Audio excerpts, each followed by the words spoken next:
오늘 우리가 함께 살펴볼 이야기는요, 한국의 한 작은 마을 학교에서 나온 어깨동무라는 아주 특별한 선언문이에요.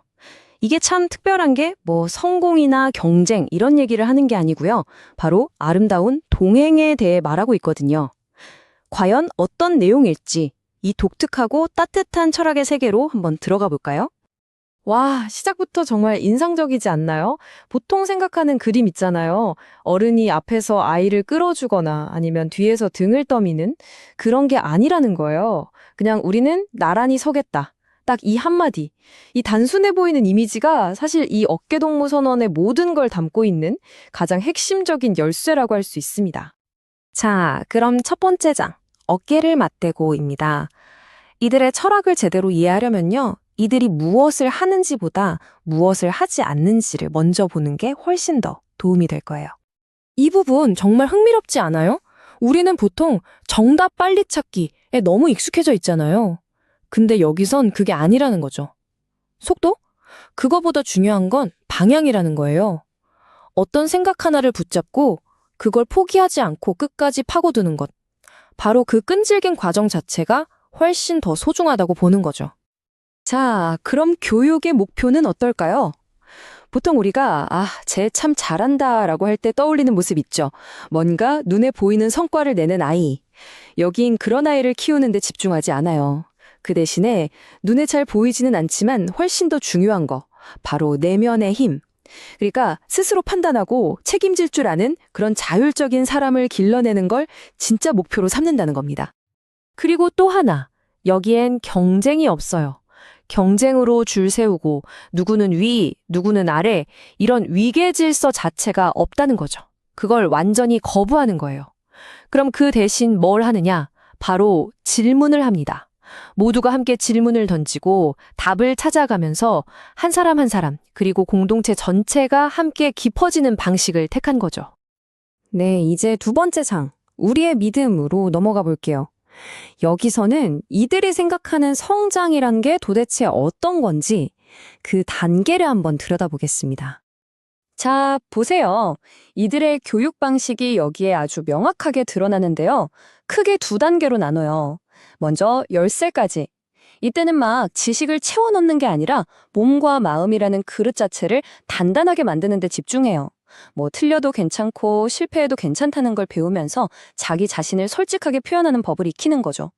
그리고 이렇게 단단한 기반이 딱 만들어지고 나면 11살부터는 진짜 생각하는 힘을 기르기 시작하는 겁니다. 질문하고 의심하고 스스로 선택하는 힘 말이죠. 요즘 AI 얘기 많이 하잖아요? 기술에 대한 이들의 생각도 참 재밌어요. AI를 그냥 답을 척척 내주는 편리한 도구, 그런 지름길로 보지 않는다는 거예요. 그게 아니라 내 생각을 비춰주는 거울로 본다는 거죠. 내가 어떤 생각을 하는지 AI를 통해 들여다보고 그걸 바탕으로 스스로를 돌아보게 만드는 도구. 기술을 무서워하지도 그렇다고 무조건 믿지도 않는 아주 균형 잡힌 시각이라고 할 수 있겠네요. 자, 그럼 세 번째 장입니다. 우리의 방향. 이 모든 과정을 통해서 이들이 궁극적으로 꾸는 꿈은 과연 뭘까요? 여기서 제일 중요한 포인트는 우리한테 오면 더 빨리 성공할 수 있어요 같은 약속을 절대 하지 않는다는 거예요.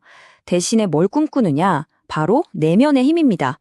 겉으로 보이는 성과가 아니라 더 단단한 사람이 되는 것, 그리고 내 생각과 내 행동이 어긋나지 않는 더 깊은 정렬을 이루는 것. 한마디로 자기가 믿는 대로 살아갈 수 있는 힘을 길러주겠다는 거죠. 그래서 이 모든 걸 하나로 묶는 핵심 철학이 바로 아름다운 동행인 겁니다. 어깨동무는 이 철학을 실천하는 곳의 이름인 셈이고요. 그럼 아름다운 동행이 뭐냐? 간단해요. 누구를 앞서려고 막 애쓰지도 않고 또 뒤처질까 봐 불안해하지도 않고 그냥 각자 자기만의 속도로 그런데 함께 걸어가는 삶, 바로 그런 걸 말하는 거죠. 어느덧 네 번째 장이네요. 우리의 자리.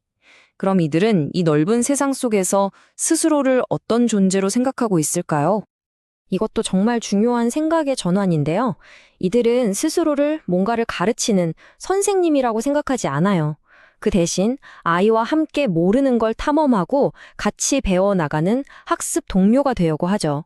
그러니까 위에서 아래로 가르치는 권위적인 관계가 아니라 나란히 서서 함께 배우는 수평적인 관계, 거기서 진짜 배움이 시작된다고 믿는 겁니다. 그리고 이 사람들은요, 무슨 세상을 바꾸자! 이런 거창한 구호를 외치지 않아요. 그 대신 아주 소박하게 말하죠. 그냥 우리 곁에 있는 이 작은 공동체가 조금만 더 건강해졌으면 좋겠다고요. 어떻게 보면 가장 큰 변화는 바로 내 옆, 가장 가까운 곳에서부터 시작된다는 걸 아는 그런 깊은 지혜가 느껴지는 부분입니다. 자, 이제 마지막 장입니다. 단단한 사람의 길.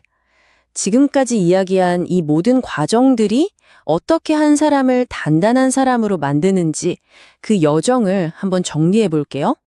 바로 이겁니다. 이 그림이 모든 걸 딱 요약해주네요. 모든 것의 시작은 뭐였죠? 맞아요. 어깨를 맞대는 것. 그냥 나란히 서는 그 단순한 행동에서부터 시작돼요. 그렇게 안전하고 평등한 공간이 만들어지면 거기서 자연스럽게 질문들이 쑥쑥 자라나고요.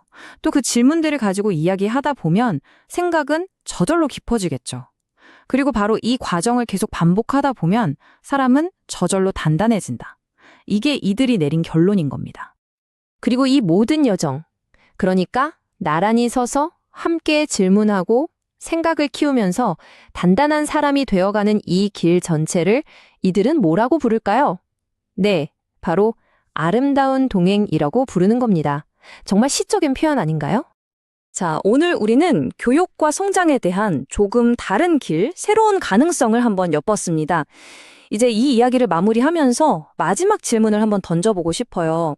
우리 각자가 지금 걷고 있는 그 길 위에서 과연 나의 질문은, 여러분의 질문은 지금 어떻게 자라고 있나요?